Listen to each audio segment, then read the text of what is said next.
Assalamualaikum warahmatullahi wabarakatuh. Waalaikumsalam warahmatullahi wabarakatuh.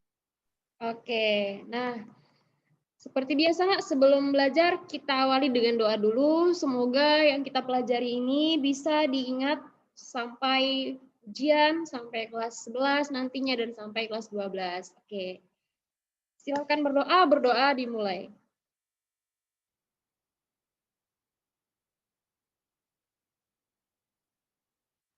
Doa selesai?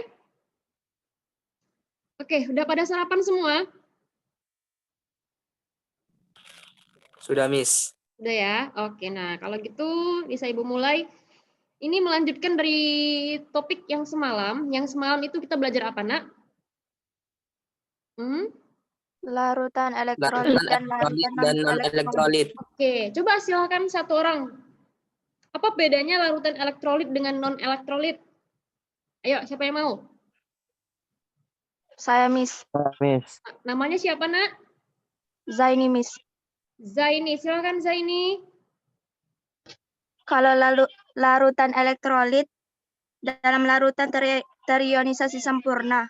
Kalau dalam non-elektrolit Ya. Non-elektrolit.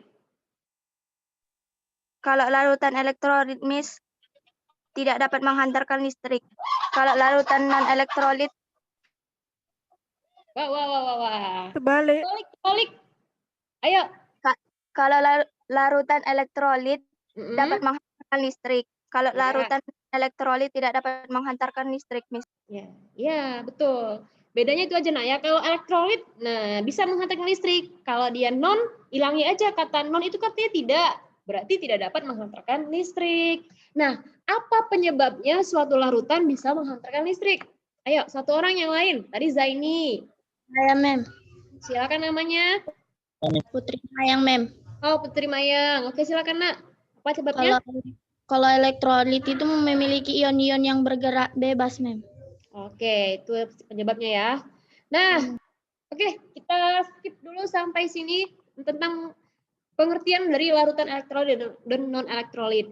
Oke, tadi bedanya antara larutan elektrolit dengan non-elektrolit salah satunya adalah apa, Nak? Mengenai reaksi derajat ionisasi. Nah, siapa yang memiliki derajat ionisasi sempurna atau satu? Larutan elektrolit atau non-elektrolit? Larutan elektrolit, Mem. Elektrolit ya. Nah, tapi kalau dia yang nilai derajat ionisasinya sama dengan 0, itu apa? Larutan non-elektrolit. Oke. Nah, sekarang kita belajar mengenai reaksi ionisasi. Nah,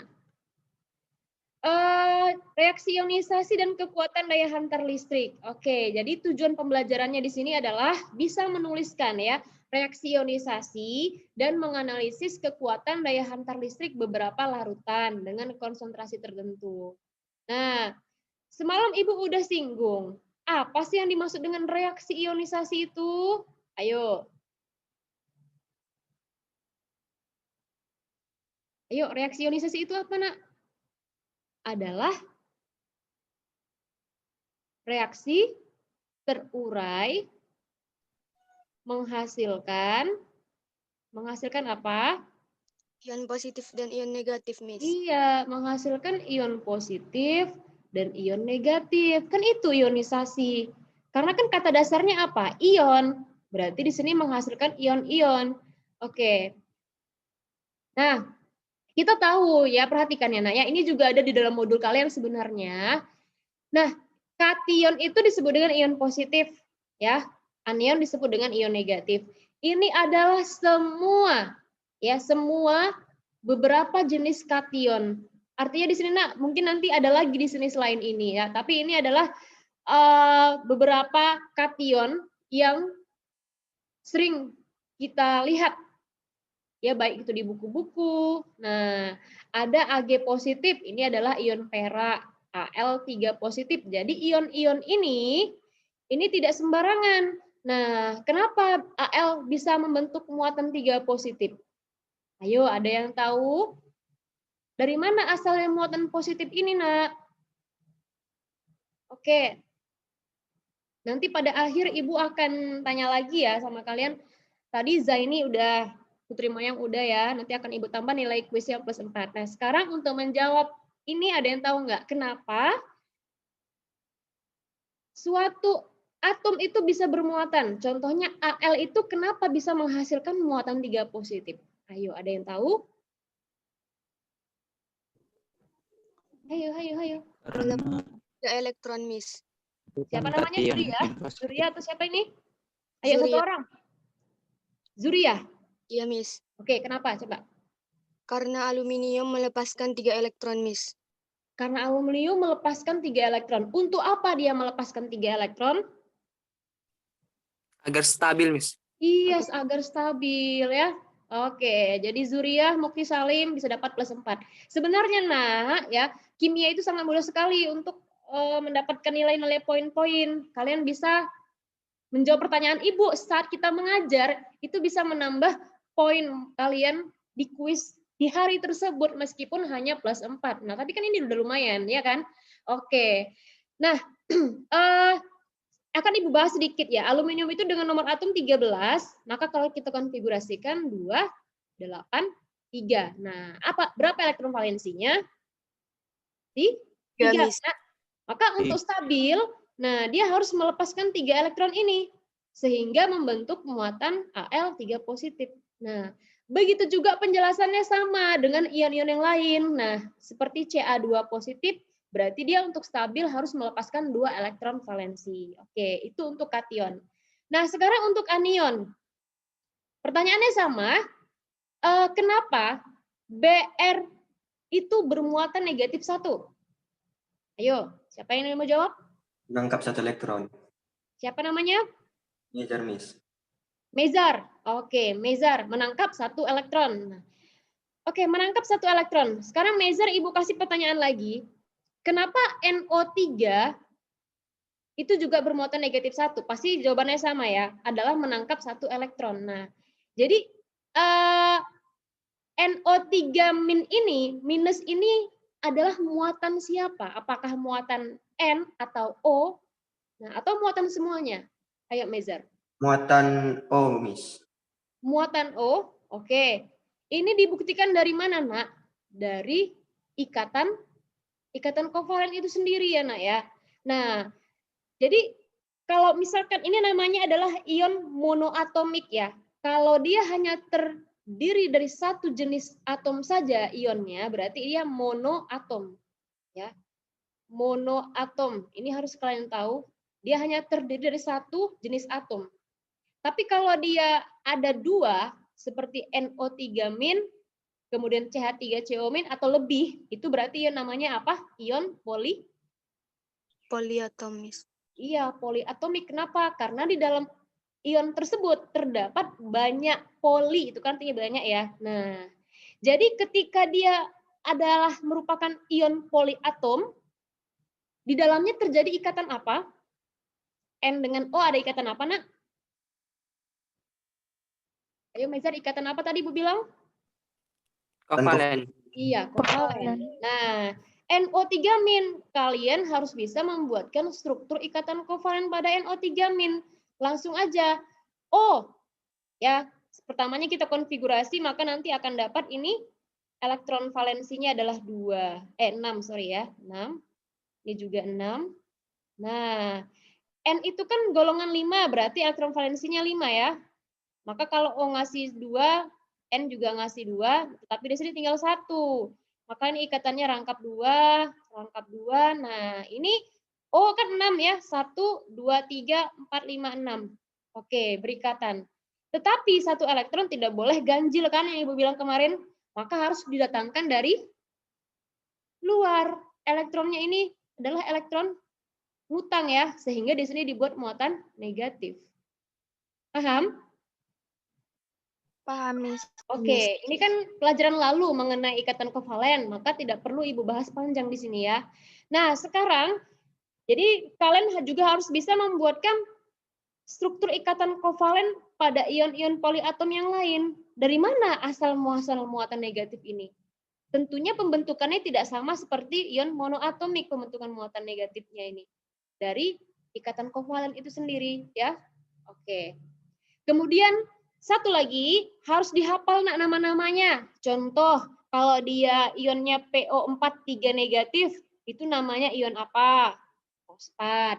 Terus kalau PO3 negatif itu ion fosfit. Biasanya kalau ada dua ion poliatomik yang sama komposisinya, sama-sama mengandung P dan O ya, tetapi di sini O-nya lebih banyak, ini O-nya lebih sedikit. Maka itu biasanya yang lebih sedikit akhirannya it. Yang banyak at. Contoh lainnya ini seperti ini.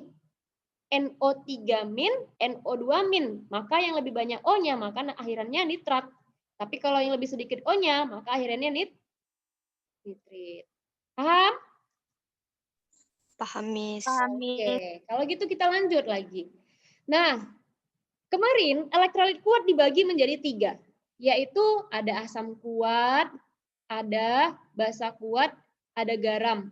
Oke, kita ambil yang pertama dulu asam kuat. Nah, asam kuat inilah ada beberapa contohnya, nak ya. Ada Cl atau asam klorida, ada H2SO4 atau asam sulfat, dan HNO3 atau asam nitrit.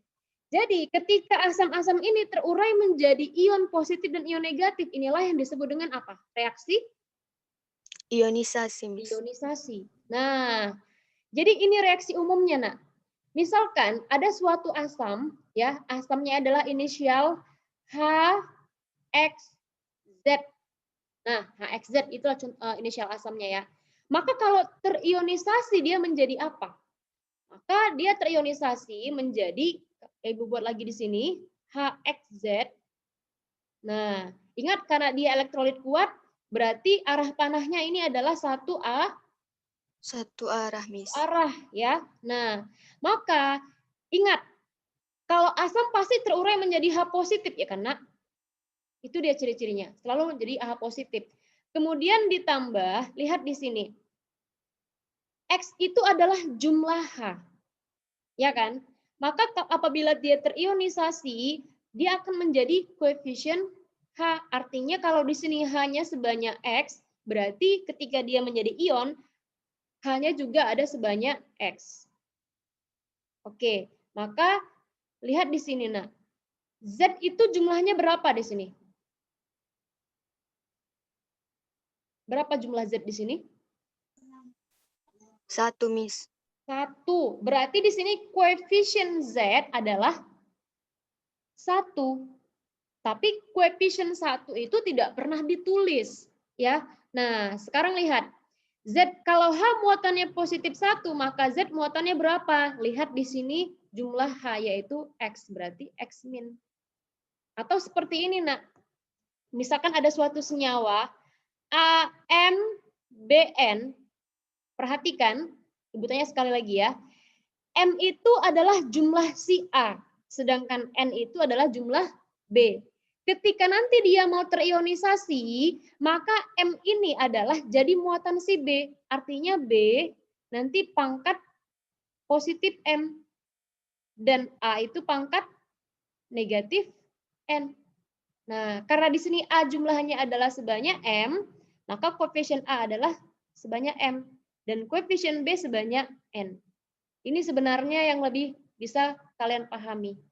Sampai sini paham nggak, nak? Paham. Paham ya? Nah, jadi ingat, ketika dia masih dalam bentuk senyawa, ini kan namanya senyawa. Indeks, ini kan namanya indeks ya, jumlah A itu akan jadi muatan kawannya. Jadi kalau jumlah A di sini sebanyak M, M itu sebenarnya adalah muatan si B. Nah, sedangkan jumlah si B, si N, itu akan jadi muatan si A. Berarti si A itu, nih muatannya adalah N negatif. Oke, nah sekarang kita lanjut ke contoh. HCl, karena jumlahnya sama-sama 1, berarti ini gampang soalnya, nak. Maka udah pasti H, kalau H positif 1, berarti Cl juga minus 1. Oke, sekarang ini H2SO4. Nah, perhatikan. Ingat ya, reaksi ionisasi itu, nak, mudah sulit ya. Sebenarnya kalau kalian paham di sini, nanti akan mudah mengionisasi. Oke, perhatikan, ingat, ion itu tidak pernah dihasilkan 3. Misalkan kalau udah muatan positif, negatif, nggak pernah, nak, selalu 2. Satu muatan positif, satu muatan negatif. Ya, maka ini kalau diionisasikan, perhatikan jumlah H ada berapa di sini? Ada 2. Dua. Miss. Berarti 2H. Nah, lihat H itu selalu bermuatan positif 1. Ditambah, perhatikan SO4 ini kan satu kesatuan, ya kan? Ion apa ini namanya SO4? Ion Sulfat. Sulfur. Nah, berarti SO4 itu tidak dipisah, digabungin. Nah, SO4 muatannya berapa? Lihat jumlah si H. Berapa jumlahnya? Iya, berarti muatannya negatif 2. Paham? Paham, Miss. Paham, Miss. Oke. Satu lagi. Ibu ambil contoh HNO3. Nah, HNO3, H diuraikan jadi H positif ditambah NO3. Kita nggak tahu muatan NO3 berapa. Lihat aja jumlah H di sini berapa? 1, Miss. 1. Berarti muatan NO3 juga minus 1. Paham ya? Oke. Nah, sekarang untuk yang basah. Ibu ambil satu contoh saja yang basah. Misalkan BaOH 2 kali. Nah, kita buat di sini lagi. BaOH 2 kali. Ada yang tahu namanya ini apa? Nama senyawanya BaOH 2 kali itu apa, nak? Barium Hidroksida. Setiap senyawa basah itu diakhiri dengan OH. OH itu adalah kepanjangan dari hidroksida, maka namanya barium hidroksida. Oke, nah kita lanjut. Ini diuraikan ada jadi Ba. Lihat, kita belum tahu nih muatan Ba berapa. Maka lihat dari jumlah siapa?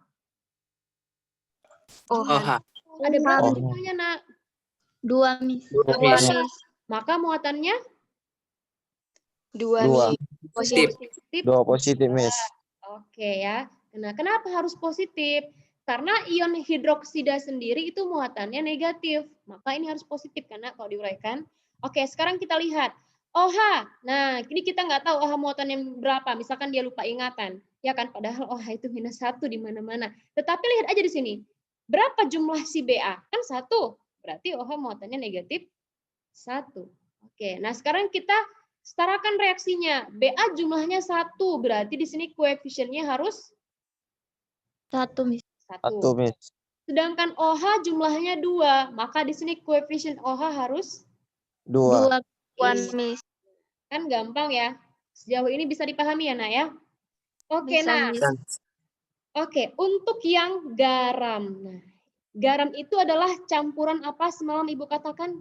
Campuran si asam ditambah Asam dan dengan basa. Dan basa. ditambah Kata kuat. basa. Maka kita ambil contoh kalau NaCl itu gampang. Kenapa? Karena muatannya sama-sama, jumlahnya sama-sama 1, berarti muatannya sama-sama positif 1 dan negatif 1. Sekarang yang ini, Al2SO4 3 kali. Wah, banyak ini ya. Berarti diuraikan jadi ion Al dan SO4, ya kan? Nah, cuma kita belum tahu nih muatannya ada berapa masing-masing. Lihat aja di sini, nah. Al itu kita tahu jumlahnya 2, berarti di sini jumlah Al harus 2. SO4 jumlahnya berapa? Secara 3, keseluruhan 3. 3. Sekarang tinggal muatannya. Nah, jadi Al itu karena si SO4 jumlahnya 3, berarti Al muatannya Min 3. 3. Positif. Positif 3, Mas. SO4 karena Al jumlahnya 2, berarti ini 2 Negatif 2. Iya. Bisa ya? Oke, nah inilah yang disebut dengan reaksi ionisasi. Nah, maka kalian harus bisa menentukan. Tuliskan reaksi ionisasi. Nah, harus bisa menyebutkan. Oke, kalau elektrolit lemah, contohnya adalah asam basa lemah. Nah, sama ya, Nak ya. Ionisasinya sama, hanya saja apa yang membedakannya dengan kuat adalah tandanya. Ini 2 arah ya. Oke. Nah, sekarang Ibu akan bahas mengenai kekuatan daya hantar listrik. Ingat, kekuatan daya hantar listrik itu adalah yang mana yang menghasilkan nyala lampu yang paling terang. Ya, itu maksudnya ya, Nak ya. Itu dipengaruhi oleh 3, yaitu jumlah ion, konsentrasi, dan jenis larutan. Jumlah ion. Semakin banyak jumlah ionnya, maka daya hantar listriknya makin kuat. Itu aja. Contoh H2SO4 ini kan kalau setelah kalian ionkan jadi apa? 2H positif, SO4, 2- ya. Berarti jumlah ionnya 3. Kenapa 3, Nak? Kationnya ada berapa koefisiennya? 2. 2. Kan 2 ini koefisiennya, Nak. SO4 Ya. anionnya berapa koefisiennya? 1, Miss. 1. Maka dijumlahkan 3. Nah, NaOH diuraikan jadi Na positif, OH-. Kationnya ada 1. 1. OH- juga 1. Berarti jumlah ionnya ada 2. Oke. Kalau seperti ini, CaCl2. Nah, ini diionkan jadi apa ini? Ayo. Ca pangkat Positif Angkat. 1. Positif. Positif 2. 2. Positif 2. Miss. 2 ditambah Cl pangkat Positif CL min 1. Min 1. 1. Nah, karena di sini Cl-nya jumlahnya ada 2, berarti di sini koefisiennya harus kita buat 2. Ingat, Nak, angka di dalam itu selalu sama. Ya kan, angka di luar itu selalu sama. Nah, ini kan di luar sama-sama 1 dia. Di dalam harus sama. Nah, maka jumlah ionnya ada berapa? 3, Miss. 3, Miss. 3. Oke. Maka yang jumlah ionnya 3 sama jumlah ionnya 2 pasti lebih kuat yang 3. Oke, nah. Kemudian konsentrasi larutan. Apa itu konsentrasi? Nah, konsentrasi itu adalah banyaknya zat terlarut dalam sejumlah tertentu pelarut. Jadi nanti akan kalian pelajari ya di kelas 11 berbagai jenis konsentrasi dalam kimia, ada molaritas, persen massa. Nah, itu namanya konsentrasi. Jadi kalau dalam suatu botol, nah botol kimia nanti akan kalian temukan misalkan HCl 5 molar, berarti konsentrasinya 5 molar. Nah, HCl 5 molar dengan HCl 0,1 molar pasti lebih kuat daya hantar listrik yang 5 molar. Nah, jadi Nak, kalau Ibu ibaratkan konsentrasi itu seperti ini. Misalkan ini ada sama-sama teh ya.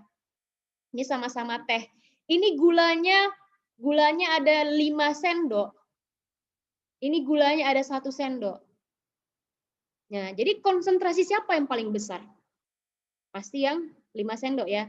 Jadi konsentrasi itu adalah banyaknya zat terlarut di dalam suatu pelarut. Nah, itu maksudnya konsentrasi. Artinya konsentrasi itu apa? Bisa dibilang kepekatan.